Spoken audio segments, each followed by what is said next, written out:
ముఖ్యమంత్రి అనేటోళ్ళు బూతులు మాట్లాడతాడా అని మా సీఎం రేవంత్ రెడ్డిని అంటుండ్రు. పోయిన సర్కార్ల సీఎం కేసీఆర్ బూతులు ఎట్లా మాట్లాడేదో మీకు తెలుసా? తెలవకుంటే చూడుండ్రి అని కాంగ్రెస్ పార్టీ ఎమ్మెల్సీ బల్మూరు వెంకటు చూపెడుతున్నాడు చూడుండ్రి. నేను ఒక్కసారి మీకు వీడియో చూపిస్తా. చూయించుండ్రి సార్. మాజీ ముఖ్యమంత్రి కేసీఆర్ మాటలినక చాలా రోజులాయే. చూయించుండ్రి. పరిస్థితి ఏ రకంగా ఉండే ఏమైందని చెప్పి మీకు కనీస ఆలోచన ఉంటది. అవునవును, కనీసం ఆలోచన ఉంటది. చూయించుండ్రి సార్. తెలంగాణలో మీ బతుకులు చెడా బతుకుల కొడకల్లారా ఎవడన్నా టచ్ చేసి చూడండి. ఒక్కనొక్కని పండబెట్టి తొక్కి పేగు తీసి మెడలేసుకొని అబ్బబ్బా, చెవులతో నేనే బూతులేనా అవి? పండబెట్టి దొక్కి పేగులు మెడలేసుకుంటా అనుడు పెద్ద బూతే.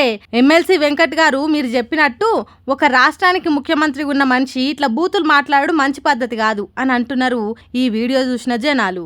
అయితే ఈ పలక తీరుండే సెల్లు ట్యాబ్లా ఎవరు వీడియోలు తయారు చేసి పెట్టిండ్రో తెలియదు కానీ మాజీ ముఖ్యమంత్రి కేసీఆర్ మాటలతో పాటు ఇప్పటి సీఎం రేవంత్ రెడ్డి బూతులు కూడా ఉండే వరకు ఇదే వీడియోను సోషల్ మీడియాలో తిప్పుకుంటా బల్మూరి వెంకట్ బరాబర్ చెప్పిండు.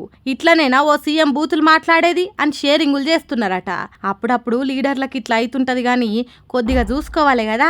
వీడియోలు ఏమున్నాయి మీడియాకు చూపించేటప్పుడు ఏది ప్లే చేయాలనో చూసుకోవాలి కదా.